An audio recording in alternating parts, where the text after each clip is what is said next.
kulanti wacan oo wanaagsan daawadayaal halkani waa Fagaare Production ku soo dhawaado qodobada ugu waaweyn wararka xilligan aan idin hayno waxaana kamid ah beesha caalamka iyo madaxweyne Farmaajo oo kulan ku yeeshay xirada Xalane saraakiil iyo xildhibaano ka socda beesha Mudulood oo hoygiisa ku booqday taliyii hore ee booliiska gobolka Banaadir Saadaq John baarlamaanka Puntland oo kulankoodii maanta ku qaadacay muddo kordhinta golaha shacabka u sameeyay hay'adaha dawladda taliyii hore ee booliiska gobolka Banaadir oo dhufaysay dagaal ka samaystay xaafadda Shirkale ee gobolka Banaadir madaxweynaha Jubbaland oo isbedel ku sameeyay taliyaasha booliiska iyo nabad sugidda ee maamulkaasi intaas waa qaar ka mid ah wararka xilligan aan idin hayno imikana u diyaar garooba qodobadaas iyo qodobo kale oo faahfaahsan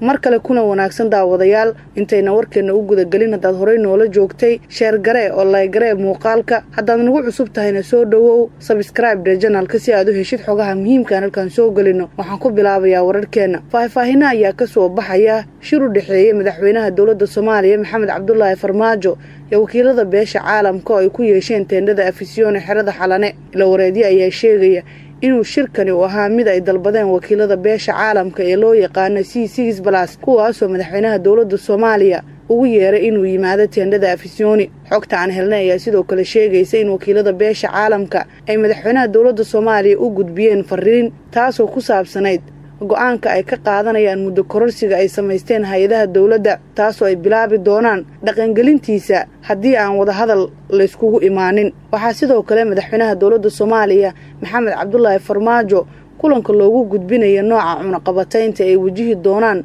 dawladda federaalka ah iyo cid walba oo ka dhaga adeegta wada hadallada la isugu keenayo dawladda federaalka iyo dawladaha xubnaha ka iyo sidoo kale shakhsiyaadka ku lugta leh inuu wadanku qalalaasa galo sidoo kale waxaa xayiraado wajahaya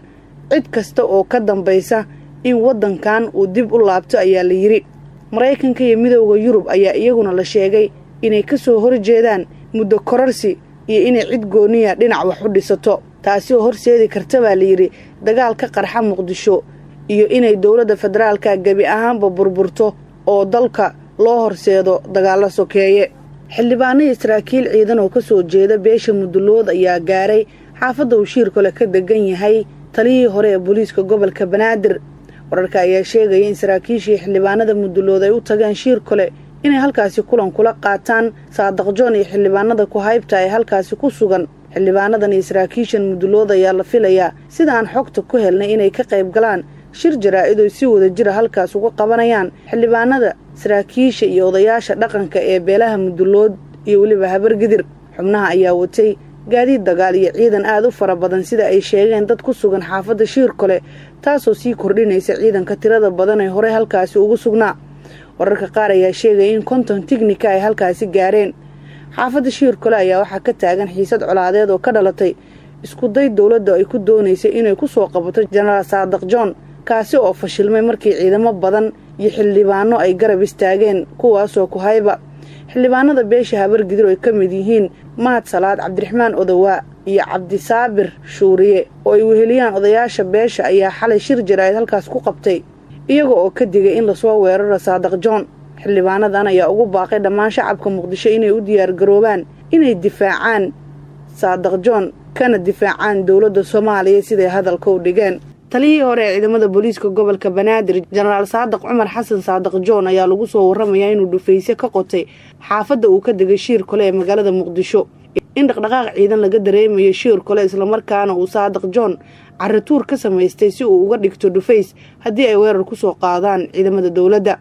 wararka ayaa sidoo kale sheegay in ciidamadiisa ay xirteen dhammaan wadooyinka soo gala xaafadaasi oo ka tirsan degmada Hodan ee gobolka Banaadir xaaladda ayaa aad u kacsan waxaana dadka deegaanku ay cabsi ka muujinayaan in isku horimaad uu ka dhaco halkaasi maadaama dhaqdhaqaaqyo ciidan ay ka jiraan arrimahan ayaa ku soo aadaya iyadoo dawladdu shaacisay inaysan duulaan ku ahayn General Saadaq John oo dib ugu laabtay xaafadda Shirkale oo ay degan tahay oo ay ku badan yihiin haybtiisa si kastaba xalay ay ahayd markii israsaasayn kooban dhex martay ciidamada ammaanka iyo kuwa Saadaq John waxaana markii dambe u tagay xildhibaano ay isku beel yihiin oo taageero u muujiyay madaxweynaha maamulka Jubbaland Axmed Maxamed Islaan Madoobe ayaa xilka qaadis ku sameeyay taliyaha ciidanka booliiska maamulkaasi ku xigeenkiisa iyo agaasimiyaha hay'adda nabad sugidda Axmed Madoobe ayaa sidoo kale taliyaal cusub u magacaabay xilalkaasi kadib wareegto ka soo baxday xafiiskiisa.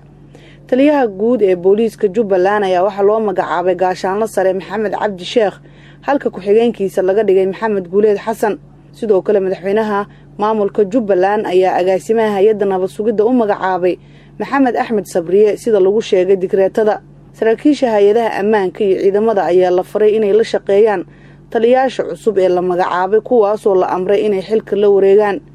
wareegtada uu soo saaray Axmed Madoobe laguma shaacin sababta ka dambeysay in beddelkan lama filaanka ah lagu sameeyo taliyaasha ciidanka maamulka Jubbaland. kulankii golaha wakiilada Puntland ay yeesheen ayaa waxaa go'aan looga gaaray muddo kororsiga kadib cod arrintaasi ay u qaadeen. kulanka baarlamaanka Puntland ayaa ugu horeyn waxaa khudbad ka hadlaysay xaaladii ugu dambeeyay dalku ka jiro iyo khilaafka doorashada ka taagan jeediyay madaxweynaha Puntland Siciid Cabdullaahi Dani. kadib khudbadda uu Siciid Dani jeediyay ayaa waxaa guddoonku ku dhawaaqay in cod loo qaado go'aanka maamulka ee ku aadan muddo kororsiga uu samaystay madaxweynaha Soomaaliya Maxamed Cabdullaahi Farmaajo. kulanka baarlamaanka Puntland ayaa waxaa soo xaadiray ilaa 52 mudane waxaana qaadacay muddo kordhinta uu sameeyay baarlamaanka Soomaaliya 49 mudane. hal xildhibaan ayaa diiday, 2 xildhibaanna way ka aamustay. kulankan ayaa waxaa si wadajir u gudoominayay gudoomiyaha baarlamaanka Puntland Cabdirashiid Yuusuf Jibriil iyo labadiisa ku xigeen Cabdicasiis Cabdullaahi Cismaan iyo Ismaaciil Maxamed Warsame. waxaa weli socdaa la tashiyo madaxweynaha Puntland uu la leeyahay golayaasha kala duwan ee Puntland iyo qaybaha kala duwan ee bulshada, iyadoo dhawaan Puntland ay soo saari doonto mowqifkeeda ku aadan muddo kordhinta uu samaystay madaxweynaha dowladda Soomaaliya. go'aan ka soo baxay baarlamaanka Puntland ayaa ku soo aadaya xilli beesha caalamka ay xalano uga wacday madaxweynaha dowladda Soomaaliya Maxamed Cabdullaahi Farmaajo. madaxweynaha dowlad goboleedka Hirshabeelle Cali Guudlaawe Xuseen oo howlo shaqo u jooga magaalada Muqdisho ayaa kulan la qaatay madaxweynayaashii hore ee dalka Sheekh Shariif Sheekh Axmed iyo Xasan Sheekh Maxamuud. sidoo kale waxaa kulanka qayb ka ah xildhibaan Cabdiqaadir Cosoble Cali iyo senator Muuse Suudi Yalaxow. kulankan oo ka dhacay hoyga madaxweynihii hore ee Soomaaliya Xasan Sheekh Maxamuud ayaa looga hadlay xaaladda guud ee dalka. lama sheegin faahfaahin intaas dheer iyo waxa ka soo baxay shirkaasi, hase yeeshee waxaa la rumaysan yahay inay muddo kordhinta diidanayeen dhinacyada la kulmay Guudlaawe maadaama isaga uu u dhow yahay madaxweynaha Soomaaliya. xaaladda guud ee dalka ayaa sii cakirantay asbuucii hore markii Saadiq John uu isku dayay in hor istaago muddo kordhintii dowladdu ay samaysay, taasoo keentay in xilka laga qaado iyadoo dhaqdhaqaaqyo ciidan ay maalmahan ugu dambeeyay ka jiraan magaalada Muqdisho. khilaafka dabada dheeraaday ee doorashooyinka Soomaaliya ayaa galay marxalad halis ah sida lagu sheegay warbixin ay soo saartay hay'adda International Crisis Group oo xustay in ismariwaagu isku bedeli karo gacan ka hadal. xiisadda ayaa cirka isku shareertay markii 12 Abriil 2021 golaha shacabka uu muddo kororsi 2 sano uu u sameeyay madaxweynaha dowladda Soomaaliya Maxamed Cabdullaahi Farmaajo. mucaaradka Puntland, Jubbaland iyo beesha caalamku waxay si isku mid ah u diideen muddo kororsiga ay samaysteen golaha shacabka. Crisis Group oo tibaaxday in mucaaradku uu dhankiisa qorsheynayo geedi socod barbar socda kan dowladda federaalka ah, waxayna taageero buuxda u muujiyeen in xalka kaliya uu ku jiro in la iskugu yimaado wadaxaajood. saaxiibada dibadda ee Soomaaliya oo hogaaminaya Midowga Afrika ee AU loo yaqaano oo ay taageerayaan Mareykanka, Golaha Ammaanka ee Qaramada Midoobay iyo Midowga Yurub waa inay u istaagaan abaabulidda iyo hogaaminta wadahadallo cusub oo dhexmara dhammaan daneeyayaasha si loo dejiyo khariidad loo maro doorashooyin waqtigooda ku dhaca, ayay ku taliyeen kooxda xasaradaha caalamiga.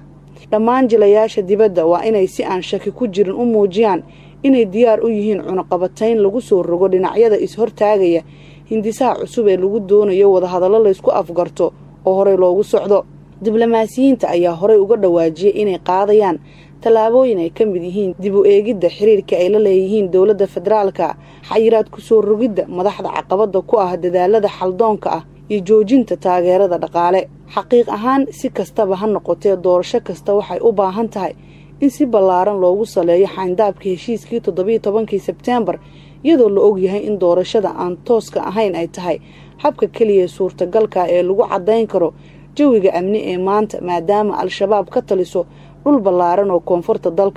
koonfurta dalka ah. Crisis Group ayaa si weyn ugu talisay in xoojinta doorka beesha caalamka ee dhexdhexaadinta madaxda Soomaalida uu xal ku imaan karo ayaa sidoo kale ku boorisay Mareykanka iyo Turkiga oo qadar kaashanaya dabcinta mowqifkooda ku aadan. Madaxweyne Farmaajo oo waqtigu ka dhamaaday 8 Febraayo isla markaana doonaya in dib loo doorto ayaa si adag isaga caabiyay hanjabaadaha caalamka kuna adkaystay ku darsiga uu ku sifeeyay mid awooda dib loogu celinayo dadweynaha. balse Crisis Group oo si weyn ugu talisay in xoojinta doorka beesha caalamka ee dhexdhexaadinta madaxda Soomaalida uu xal ku imaan karo ayaa ku boorisay in Mareykanka oo Turkiga iyo Qatar u kaashado dabcinta mowqifka madaxweynaha Soomaaliya. Ankara iyo Dooxa oo wali aan cadeyn mowqifkooda muddo dheeraysiga muranka dhaliyay ayaa si weyn ugu dhow madaxweynaha dawladda Soomaaliya. Taageero dhanka ciidamada iyo dhaqaalaha ayay siiyaan tan iyo markii uu qabtay xafiiska ugu sareeya wadanka 4 sano ka hor. warkii aad ka daawanayseen Fagaara Production waa naga intaa. Rabadaan Kariim nabadgelyo.